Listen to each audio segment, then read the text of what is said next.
All right, Haste, full stack Haskell for non-PhD candidates. Anybody in here have a PhD? Yes? Any PhD candidates in the room? All right, well, you have to plug your ears.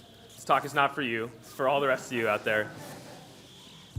A little bit about us. I want to talk about us just for a little bit, just so you understand the sort of perspective that we're coming from in giving this talk. I am that sporting young gentleman on the left-hand side, less young now than I was then. Educational background, I did the majority of my undergraduate work at Bellevue Community College outside Seattle. Rounded that out with a Bachelor's of Arts in Business Administration. It's a joke. I don't have any formal computer science or mathematics training.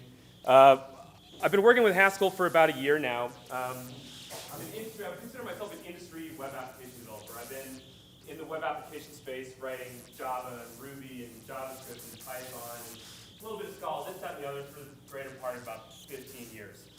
Got into Haskell earlier this year, just sort of getting frustrated with the languages that I'm using in my day-to-day, and with all the buzz about functional programming that were coming across my newsfeed, I was kind of interested in finding out what it had to offer. So after doing the Yorgi CIS 194 course, which I highly recommend, and some Scala stuff, and doing the Learning Your Haskell book, and going through real-world Haskell, and some of the other literature out there, I was sort of hit this point in which I didn't know what to do next. I wanted to build some stuff.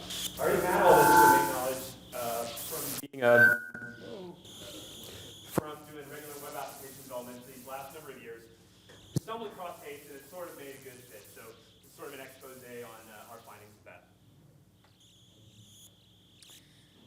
And I have a similar background. I've been doing software development for about 18 years, mostly in Java, lately in Go. Like two pariah languages at this conference. But I went to Strange Loop 3 years ago and got immersed in some of the functional programming world and got interested in Haskell. And Joe Armstrong had that slide where he had that triad of properties of languages yesterday, where it was, I think it was performance, productivity, and safety, right? And there's this allure of Haskell and its predecessors in the safety category, right? Like it's got this really crazy type system, it's got this effects system, and it's gets you really close to feeling like your programs are really solid and that you're kind of a real computer scientist as opposed to some sort of joker, getting paid to write software and cobble it together, right? So it's got this allure, but it's not very approachable. At least it wasn't approachable to me with my background, and I trump his educational background. I have taken one computer science course at the University of Missouri in Pascal in 1995. So, I've got the foundation, but I still found Haskell to be very, very difficult to get started with. And so this talk, and what we're hoping to do in this talk, is to give you,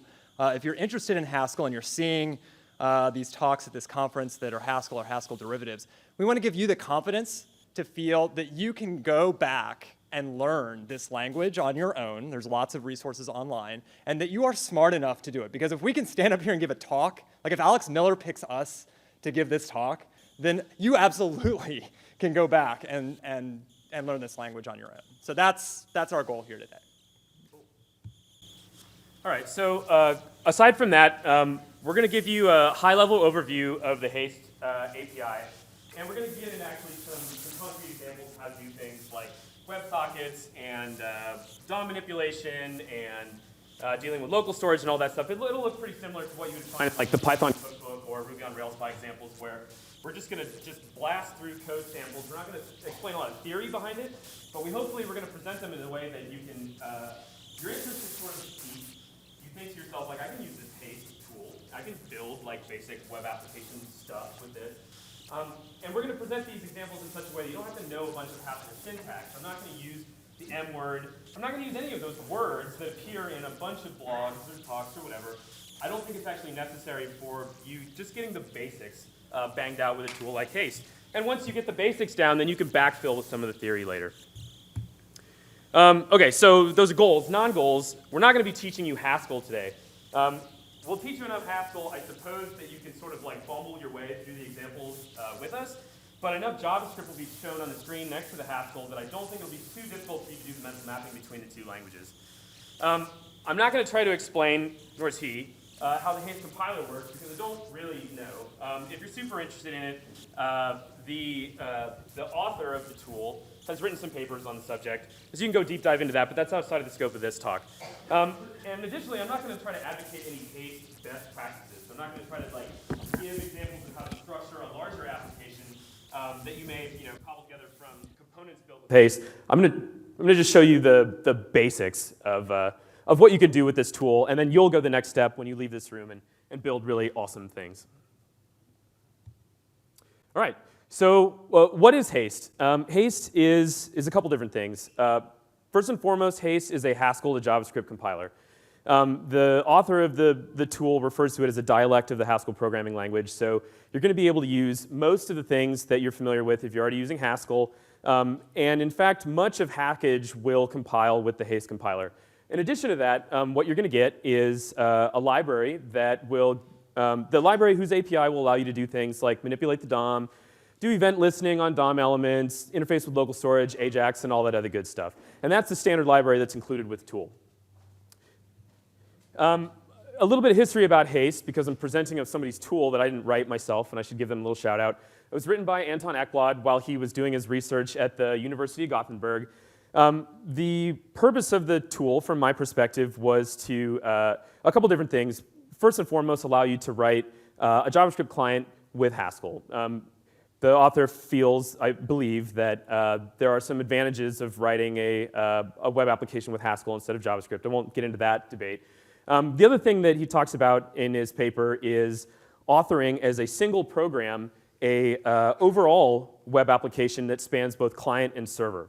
If that's something you're really interested in, I encourage you to go check out the work that Anton and his co-conspirators have done on this. We're not going to be talking about that particular aspect of Haste, but it is very interesting. Instead, we're going to be focusing on the stuff that you're going to be doing, programming against the web browser APIs, the document object, and so on and so forth. All right.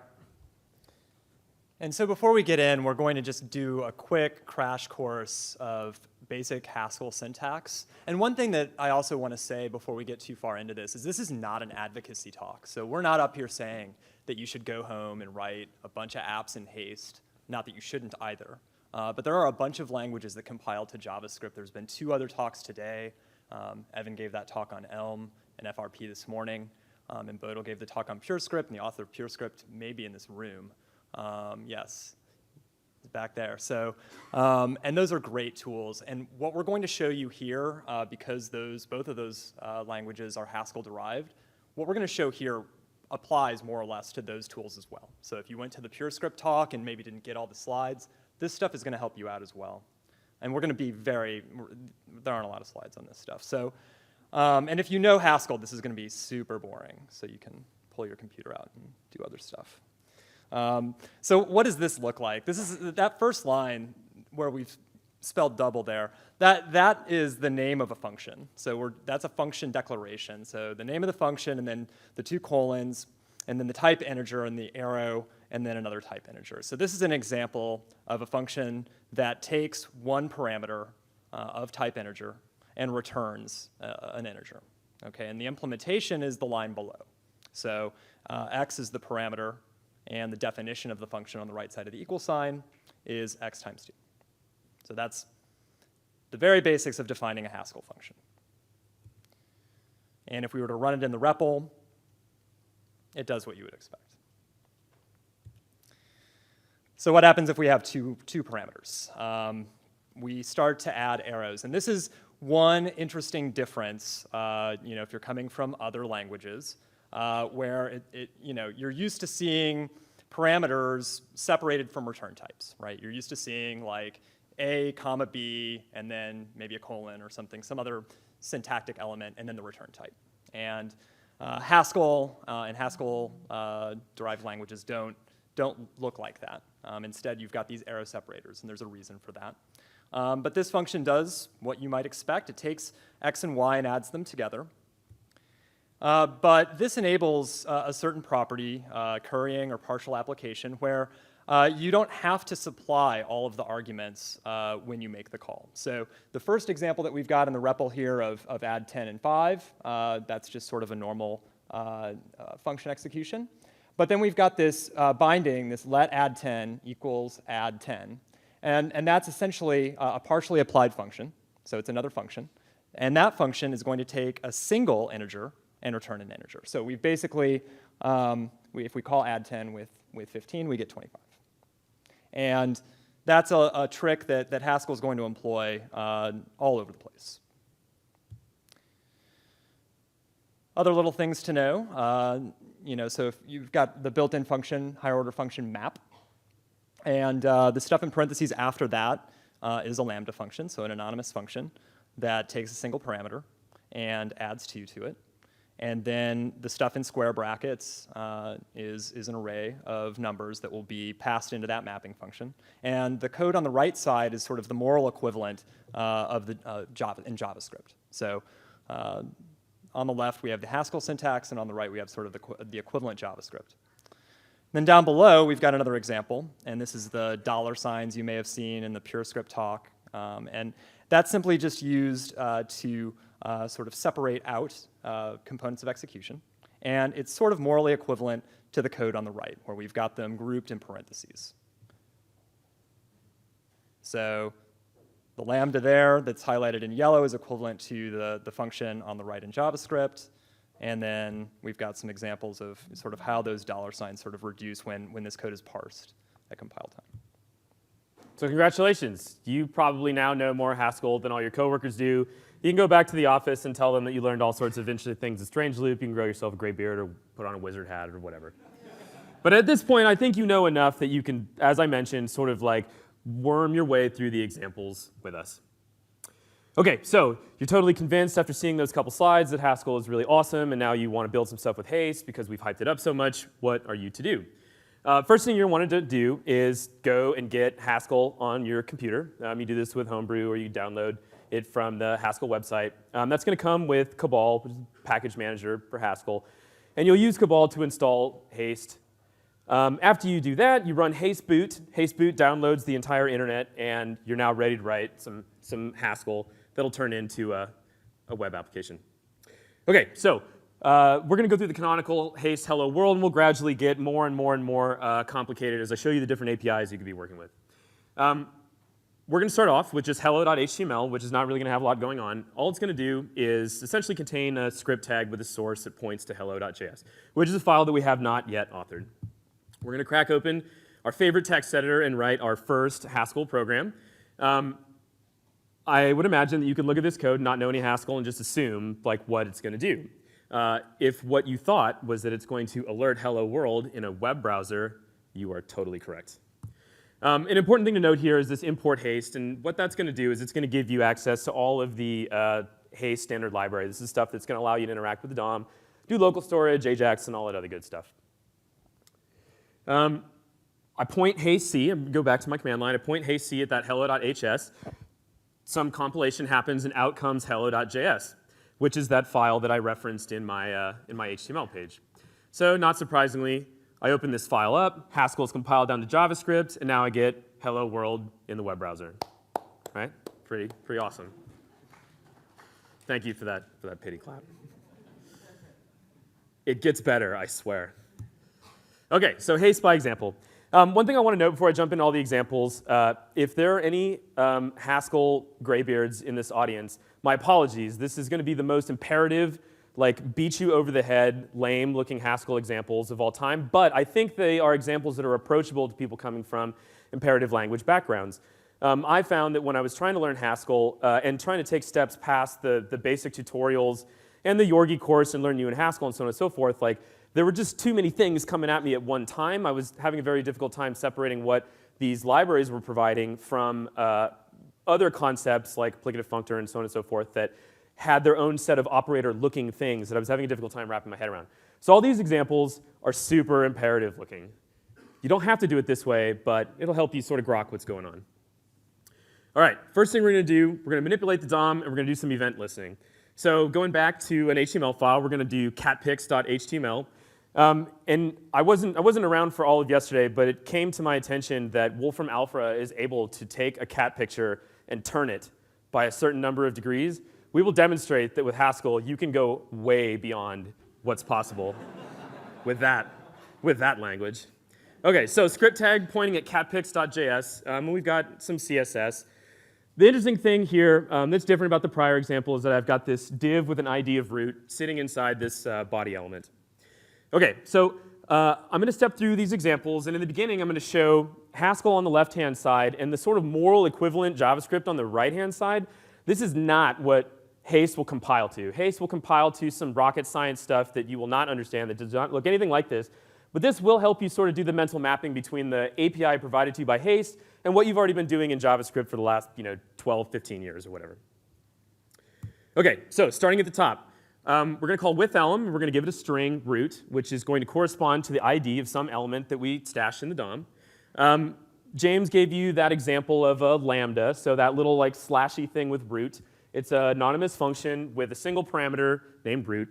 And what I expect is when I find that element in the DOM, I'm going to have access to it via root. JavaScript on the right-hand side shows what's going on for those of you that still need some examples of how this stuff is working from one language to the other. But we're going to look in the DOM. If we can't find this thing, we're going to blow up. If we do, we just proceed on down.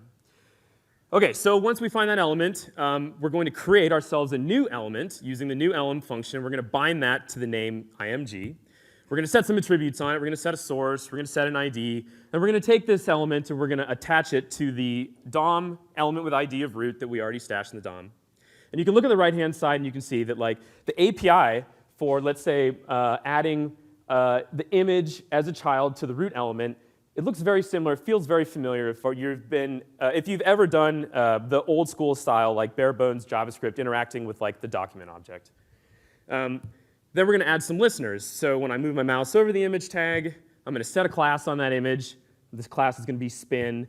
And when I move my mouse out, I'm going to remove that class from that image. I've used every CSS feature that I could possibly get to make this demo, so we'll just crack it open and see what it does.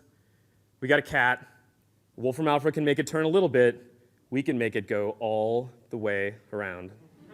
Just think of the possibilities. That's the clap. That is the clap that I wanted. Thank you. All right, going a little bit further. As I mentioned, you've got all the building blocks to construct a basic JavaScript web application you would run in your browser. Manipulating the DOM, doing event handling, interfacing with local storage. So quick example of that. Let's say we start out with an HTML page with a couple elements in there, an input field with an ID of in, a save button, and a load button.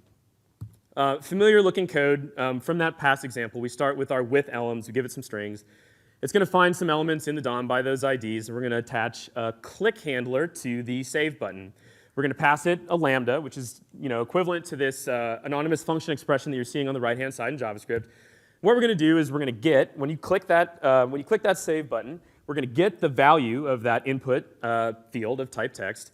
We're going to bind its value to this name message, and then we're going to use that value via message to set a value in local storage using the key foo. Then when some poor fool clicks on the load button, we're going to execute this other anonymous function expression, which is going to get the value out of local storage foo, bind it to message. If we get a value, we're going to use that value to set some text in the DOM. Otherwise, we're going to no-op. And what that looks like is not quite as exciting as spinning cats, but you could do hello strange loop, and I save it, and then let me open it up in some other thing here, and I load it. And we got local storage.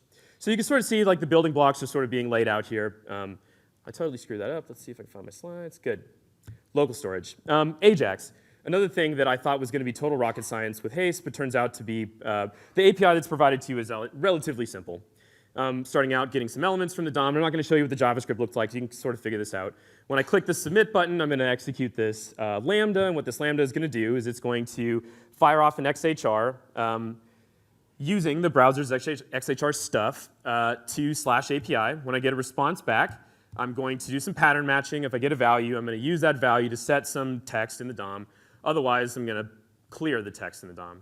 And I conveniently started this web server before we got here. But if we were to look at network traffic, this is just simple like HTTP traffic, regular XHR stuff. But you're authoring this code in Haskell. If you were to get the types wrong, for instance, of the function expression that you're passing to the text request, things will blow up at compile time, yada, yada, yada. Final toy example would be interacting with the HTML5 Canvas.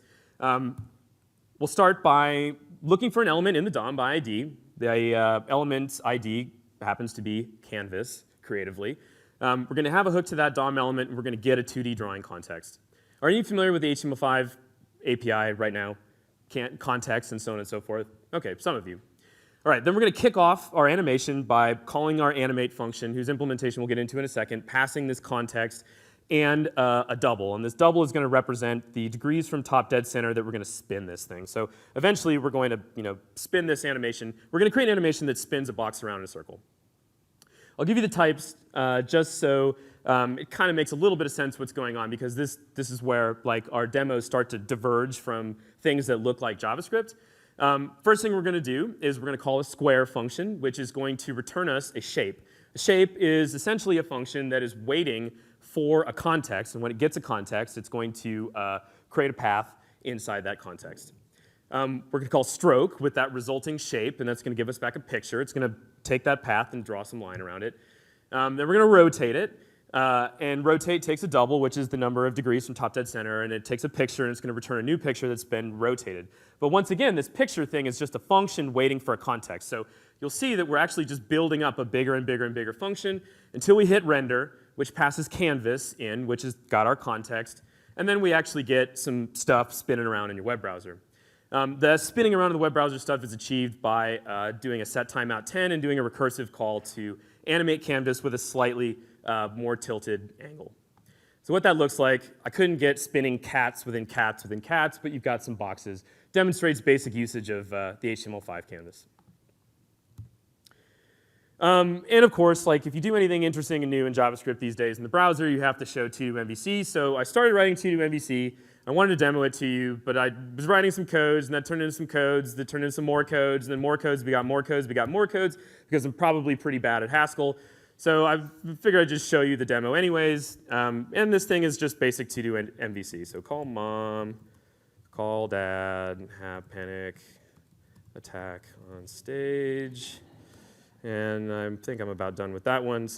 But as searching around on the internet, I found some code examples some examples of stuff that people had written that are much smarter than me. This fellow, Nathan Huxton, whose name I'm totally butchering, on jshaskell.blogspot.com put together this really cool demo of Breakout. I'm terrible at this, but this is built with NetWire and Haste. So pretty cool stuff.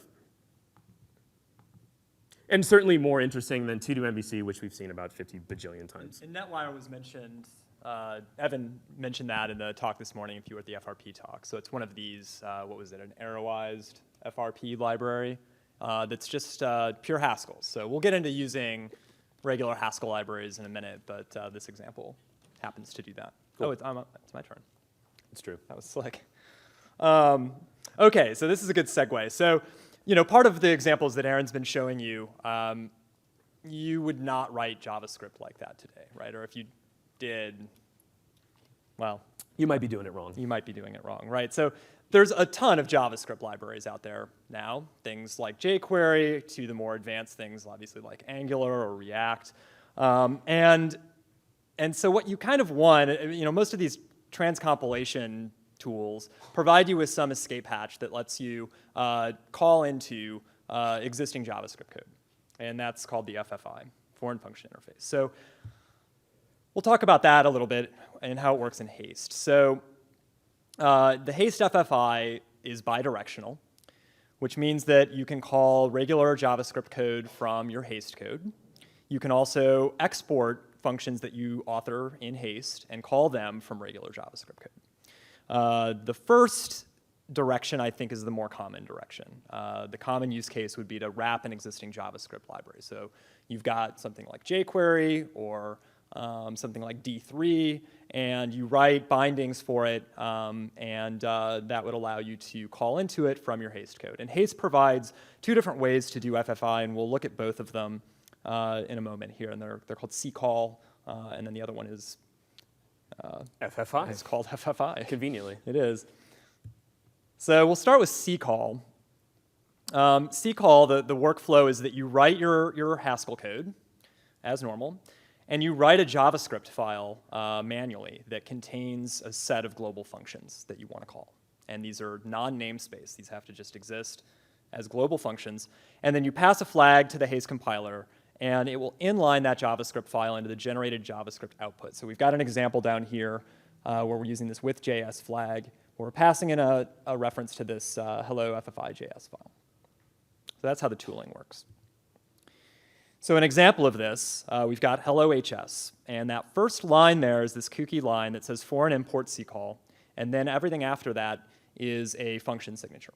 Okay, so we're saying that there is a foreign function defined in this external JavaScript file called add that accepts 2 integers and returns an integer.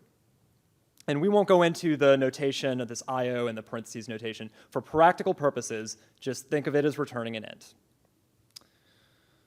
And down below, then we've got our main method, which looks a lot like the examples that Erin gave. And if we go down to the bottom, the important line is that sum line where we're calling add. So we're calling add, reading in the value from 2 different boxes that we put in index.html over there. And then we're setting a property on our output span, and that is the sum that was computed. And so the important bit is that that add function does not exist. It's not defined anywhere in our Haskell file. Instead, it's defined in that lower right-hand box, hello FFI.js, and it's kind of what you would expect. So we've got this add function that takes x and y and returns the sum. By contrast, you can use the FFI notation. And in this one, it's almost exactly the same. The big difference is that you don't need this external JavaScript file. That instead, you're inlining some JavaScript code as a string inside of the Haskell file. So we say that we still have our function declaration. It's the same as in the previous slide, only we actually have a definition for it here where we call this FFI function provided by Haste, and then we inline some JavaScript. And that JavaScript will get included in the compiled output. And then everything down below is exactly the same as it was on the previous slide. And when we compile the example, we don't have to reference any external files. So useful if you want to do things like instantiate a date such that you can get the time from the browser. You don't want to have to manage another JavaScript file and these flags, things like that fit squarely concisely within the Haskell source itself. Right. And so just a brief comparison, and again, this has started getting above our pay grade. Like the call syntax is borrowed from the normal Haskell compiler's CFFI. That's why it has that name. So it's normally used to make a C call. But the author of Haste sort of exposed that same machinery and allowed you to use it with JavaScript global functions. By contrast, FFI is a library function provided by the Haste standard library that'll be called at runtime, and it has a slight performance penalty, but it avoids the need for an external JavaScript file. And we have a reference to sort of the detailed documentation on the GitHub site for Haste that sort of explains the details of how this FFI mechanism works under the hood. But most of the libraries that we've seen on GitHub that are wrapping JavaScript libraries are using the FFI style. It's just easier to work with because you don't need to use these external or bind these external functions in a JavaScript file directly. So let's talk about the other direction briefly. Let's say that you want to write a library using Haste that you're going to compile down to JavaScript, and you want to use that compiled output in some other JavaScript program. You're going to import that compiled output in a script using a script tag and call into some function that you've implemented. So the way that works is that you write your Haskell file. So we have export.hs, and we're defining an addInt function here. And then in our main, we're exporting that. So we're saying that we want to make the addInt function available externally. And that's going to cause the compiler to generate slightly different output. And in this example, we're just going to show sort of an HTML file that is going to invoke that, but it's going to invoke it using some JavaScript code that we are also including in. So in this example, export.js is our compiled output from Haste, and calc.js is just this other file that we authored by hand. that's doing sort of the same work that we were doing on the Haskell side in the previous example.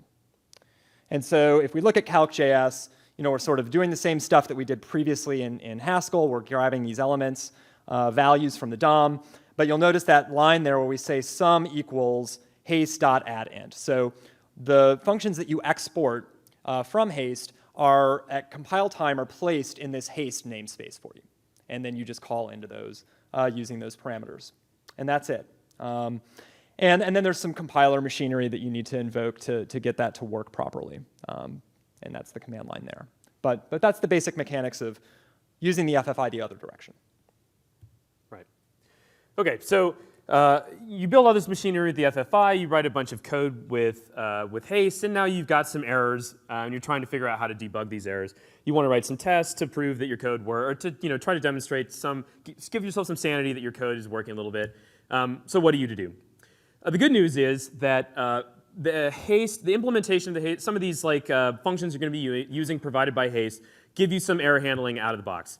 For instance, that with elem thing that we were doing all the time, if I pass it the string bar and all I have in the DOM is an element with ID of foo, I get a totally sensible error message saying no element with ID bar could be found. That's totally great. But if I do some other stupid stuff, like let's say I naively pattern match EL, or excuse me, I naively assume that element by ID bar is going to get me back something, adjust, and all I got in the DOM is an element with ID of foo. When I run this stuff, I'm going to get an error from deep inside the bowels of the compiled JavaScript code, and woe be he or she that can diagnose what an uncaught #t is. And you don't really have the help of your debugger because, as I said, this is compiled code. And to achieve the call semantics of Haskell, but in JavaScript, the compiled code is going to look so different from anything you're familiar to that setting a debugger point in there and trying to step through it, in my experience, has not been a particularly fruitful adventure. For instance, main equals alert hello. In addition to the bajillion lines of the boilerplate generated by Haste, this is what the compiled code is going to look like. So you may be smarter than me, that's probably true, but I had a very difficult time, even in this simple example, sort of stepping through and understanding what was going on. So what I end up using all the time is write-log, which is essentially an alias to console.log. I feel like I sort of time warped back like 8, 10 years or whatever, but it's sort of the way that it's the price that I'm currently paying to be able to write Haskell that compiles to JavaScript. I'm keeping my little tiny fingers crossed for source maps, but I'm not aware of any work that's going into that right now. When it comes to testing, you're writing Haskell, right? Some of this Haskell compiles to JavaScript, but if you're able to separate the code that doesn't know anything about Haste from the code that does know everything about Haste, for instance, this add function, which I've externalized in mathstuff.hs, you can test it as if it were just regular Haskell. James had an interesting observation about the types of this. You want to talk about it? I bet you do want to talk about it. Well, why don't you give the example, and then I'll explain the edge case. OK, so anyways, like this math stuff, we're exporting only one function, add, which goes from integer to integer to integer. It's a binary function that takes like an x and a y and returns x plus y. My Haste code, alert, is being called with the result of the call to show, which is being, like the add 1020 is going to give me 30. I'm going to pass that to show, and then the result of that is going to go to alert. So I'm testing the Haskell code independently from the Haste code. And I can use HSpec, which is a pretty common BDD-ish. The API feels very similar to BDD testing frameworks that you may have used in like Ruby or whatever, like RSpec or something like that. And it just basically comes down, in my experience, to separating like the code that is just regular Haskell code from the code that is very like hasty. And if it's really important to you to test your Haste code that hits the DOM and so on and so forth, like I have just used higher level tools like Capybara or whatever to just assert that my web application is functioning in some way, and then I use HSpec to test all the pure stuff underneath the hood. Yeah, so the caveat that was there is simply the fact that when you're using something like HSpec and you run that on the command line, you're not using Haste at all. Right? So you're writing this code in Haskell, and you're using the GHC compiler, and you're running HSpec, and that's never hitting a browser. Right? That's not running through any JavaScript runtime. And we picked this example, and we were looking at it last night, and we were like, integer is like the worst thing we could have picked, right? Because the actual runtime representation of an integer in Haskell via GHC is very different than a number in JavaScript, right? So a number in JavaScript is what this will end up being when you run it in a web browser, which is just a IEEE floating point. But in Haskell, an integer is an arbitrary big int. Like it's like a resizable infinite, so we could author some tests that work here with really, really, really large numbers, and they'll pass HSpec, and if you ran them in the browser, you'd get integer overflows, right? So that's one thing to be aware of if you use tools like HSpec to test pure code, is that some of the type information is not the same, right? The runtime that you're running in a browser, you just have to be a little cognizant of that. And I think for most stuff that we're writing, probably not going to hit those kinds of conditions, but it's something to be aware of, right? So we just wanted to point that out. Totally. Oh yeah, you talk about Hackage. Okay, so Haskell has a package repository called Hackage that's very similar to PyPy or Gems or NPM, and you can use that with Haste. So this is similar if you've ever used a tool like Browserify with JavaScript to package manage your client-side JavaScript code. You'll be familiar with the idea of like you could write a JavaScript library and upload it to NPM, even though it's not going to be used with Node. The same idea is true with Haskell. It's totally okay to write a package that uses Haste in Haskell and upload it to Hackage. And conversely, you can download those packages from Hackage and use them in your projects. The one caveat when you're downloading the packages is that you need to use the tool that Haste provides called Haste Inst instead of using the call command. And the call command is just the tool that you use on the command line to fetch packages from Hackage. So, for example, the right way to do this is to Haste Inst install Haste Perch, not cabal install Haste Perch. And this has to do with some compilation step that Haste is going to introduce when it downloads a package. So it's going to download that package, right, and it's going to compile the Haskell code in there into an intermediate format that it's going to use when you link against it from your programs that you write that use it from Haste. Okay, cool. So after the last several months of working with Haste, I have like a wish list. So if any of you out there feel particularly compelled to go build some stuff that I can consume in my projects, I would totally appreciate it, such as a source map implementation, a higher level DOM API, a higher level API for working with the DOM. There's a project out there, Haste jQuery. Alberto Corona has Haste Perch, which is promising as well. But as you were seeing, or excuse me, as you saw in those slides, I'm working at a very low level, and it could be a bit cumbersome. I'm also hoping that the examples we put together, there are a bajillion more, in addition to the things that we've shown you in these slides, of just doing the basics, like the stuff that I have to do in my job every day in building a web application. I want to see those examples, and I'd prefer to see even more of those things combined together and bigger and bigger and bigger applications being built. If nothing else, for some inspiration as to like how I would build a larger system using Haste. Some projects to watch. Sort of like the try Ruby of Haste is Alberto Corona's tryplayg.herokuapp.com. It's called HT Playground. I recommend you check it out. He's also the guy that wrote Perch. Alfredo DiNapoli has Haste jQuery and Haste Bootstrap to get you sort of up and running. And then Nathan Sorensen's Shade library uses React under the hood. I think it's a super promising project. I don't know how long he's been working on it for, but I highly recommend you check it out and follow him on Twitter. He's got some pretty interesting things to say. So that's it. Haste, full stack Haskell. I hope that these slides were not super confusing, and in spite of the fact that this is all Haskell, you looked at it and you said, well, I can kind of figure out how this works. I would suggest if Haskell is something that is interesting to you, check out the Brett Yorgi CIS 194 University of Pennsylvania course. I thought it was really good. Good examples, good assignments, good lectures, so on and so forth. And get out there and try it out and send me a message on Twitter and let me know what you think. Thanks.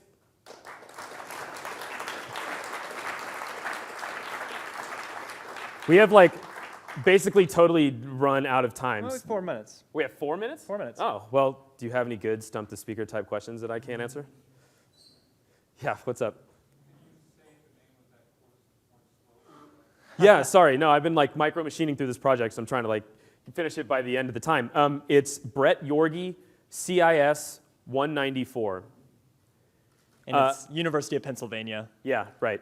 Exactly. I thought that like of all the resources I came across towards learning Haskell, that was the best like introductory course. The assignments were challenging enough that it really forced me to like grok some of the concepts.